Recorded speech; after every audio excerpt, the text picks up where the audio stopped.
We all peed our pants. 4 people peed their pants. Which means we're all incontinent.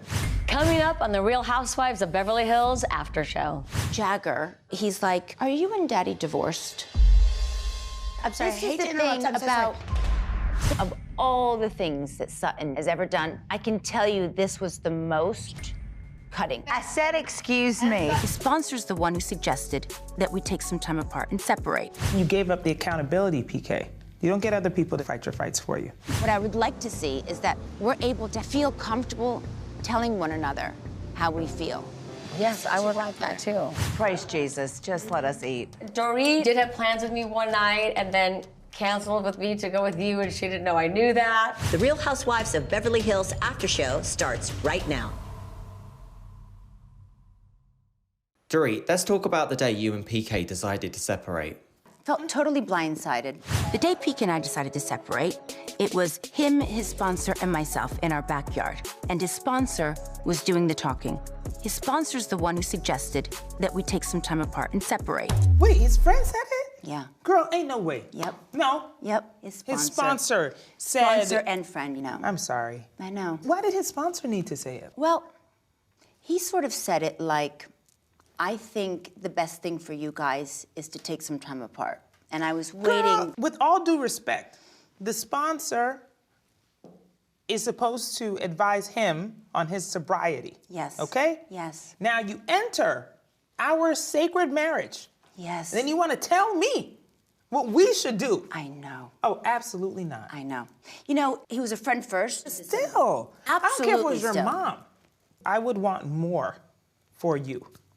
Why was the sponsor involved? Was it a conversation about something else that just randomly led to this for whatever reason, or? PK, it was the new stages of his sobriety. So he was, you know, working with his sponsor every day.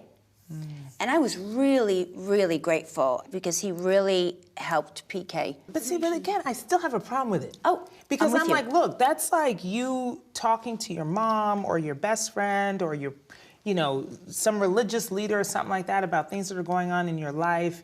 And then that person comes in and then communicates something like that to your partner. I think that is problematic. Like, there's some part of it that I think like, oh, well, but then you gave up the accountability, PK. You don't get other people to say it for you or fight your fights for you. Is this the first time the word separate came up in a way that you knew it was serious? In fairness, to be totally honest, no. It's the 700th time. But it was thrown around so easily and so quickly that it lost its strength, you know? Yes. So it was like crying wolf. It's a huge decision. There are children involved. It would have been nice to have been included in the decision. Yeah. Is the sponsor or friends still involved in any conversations that you have? No. And interestingly What happened enough, to the sponsor now? Exactly. A couple of months into our separation, PK felt that he had overstepped. Girl, I'm gonna step out. You are out gonna of here. leave. You're gonna ask me this question. I'm gonna have to chain her to the chair. I know Bose is gonna. She's not gonna be able to handle I'm it. activated. You know what? Actually, that's fine because at least he then recognized the overstepping. Right. Okay? Because Right. that person could still be here trying to tell you how to raise your children. Oh, that was exactly the overstep, which. No way. Swear to you, this was actually. I mean, dishing it all out, but that's what I'm here to do. When we were in Oceanside. Oh, really? And you remember in the van when I was very, very... Yes. That's what was happening. Yes. And I'm away from my children, and PK was out of town, and his sponsor was getting involved. He was unaware that he had gotten involved and was very upset about it. Okay. So he decided to change sponsors. Kept him as a friend, but changed sponsors. Good job, PK. Yeah. That's the only points I'm giving him. Well, you're fair. You are fair. Of all the things that Sutton has ever done, I can tell you this was the most cutting. Jagger, he's like, are you and Daddy divorced? And he said, you're always gonna be friends, right? And I was like, well, I sure hope so. Speaking of best friends, I'm sorry, I this is hate the to interrupt. thing I'm so sorry.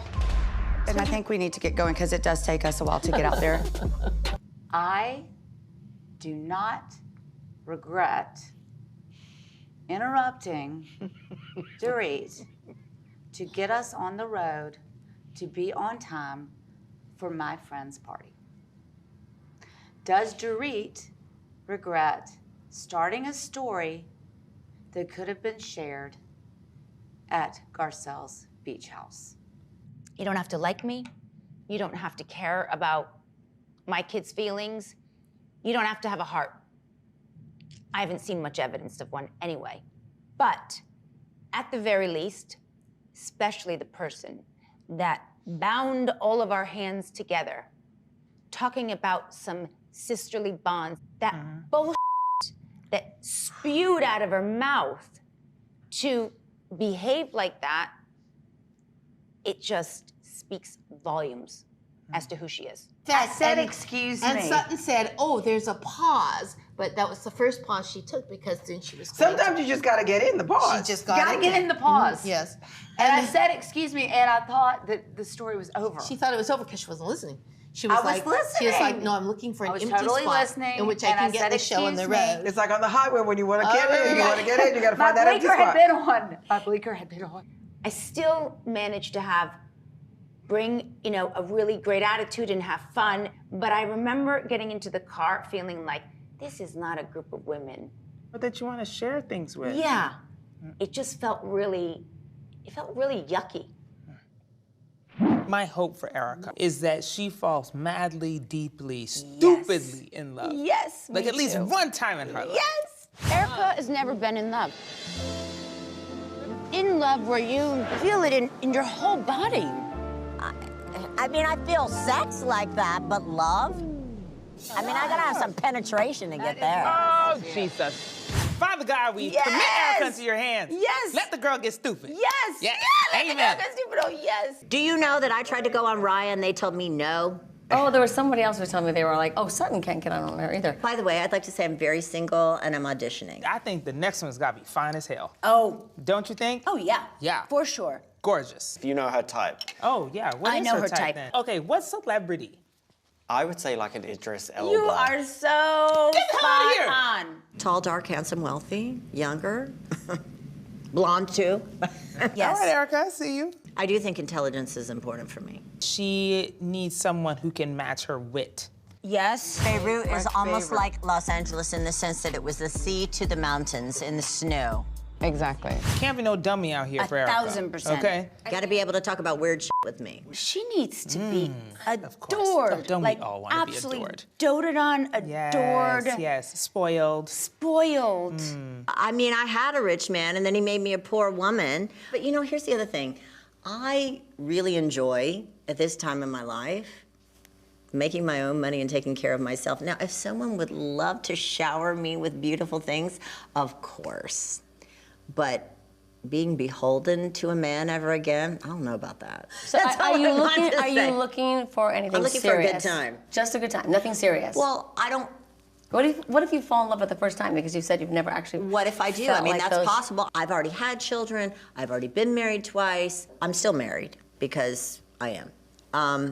I don't think that I will ever be married again, and I'm okay with that. But you could have a companion. That's what I'm That saying. you can I would do love these to have things a with that- companion. I'd love to have a great boyfriend. I really would. I'd love to have somebody go do things with, but I don't want to saddle someone with my problems that I'm dragging in from my previous relationship. I don't think that's fair. Come to me and let's just go have a great time together. The world is a big, beautiful place. For me, I mean, I don't want to just have a good time. I mean, I want to. Do you want a serious relationship? I want to be in love and in a committed relationship 100%. I don't know that's interesting to hear you say that because you've been in a committed relationship since you were 18 years old. I know, but I don't know if I'm that person to go out and just be like, I mean, I don't know. I know I'm not that person to be like, oh, that guy's cute. No, I'm not saying that. I'm not saying that. But I am saying I'm open to meeting people. To me, it's about a soul. It would just have to be someone shows up in your life, serendipitous, and that you have a soul connection, and that's it. I feel like they'll have to own a few cowboy hats, right? I have enough to go around. She can pass out the hat.